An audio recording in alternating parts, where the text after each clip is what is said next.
My purpose in this video is to talk a little bit about my latest target, which is the Eagle Nebula or M16, and what I've experienced lately stacking this amazing astrophoto.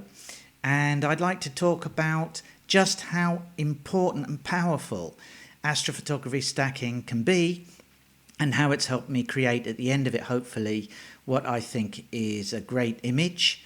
You know, we're never, as astrophotographers, we're never going to be totally satisfied with our final results. And so I'm going to talk about that too.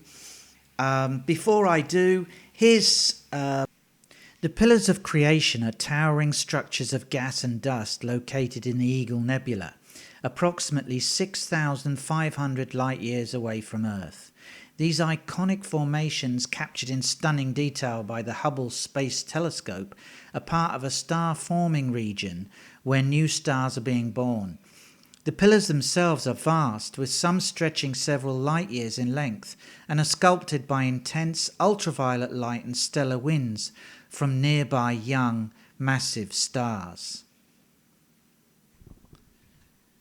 The Eagle Nebula, also known as Messier 16, is a young open cluster of stars in the constellation Serpens. It spans about 70 by 55 light years and is home to the famous Pillars of Creation, which we've already mentioned.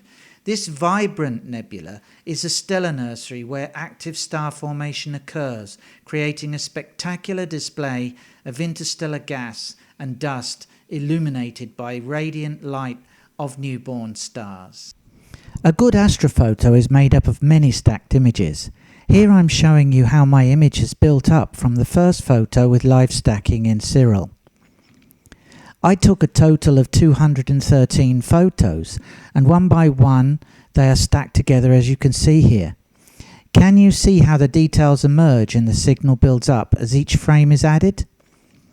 As more and more frames get stacked, the noise drops and the signal to noise ratio increases, giving a much better quality picture. The images coming in here are stretched and aligned, but the light pollution has not yet been removed. As I image in Bortle 5 skies, you can see there is quite a bit of light pollution in my image. This will be removed later, and I'll show you my final image at the end of this video.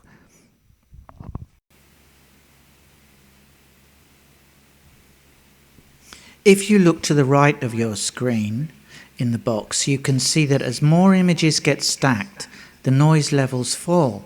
So although you might not see a big difference in this video, the image is still improving quickly.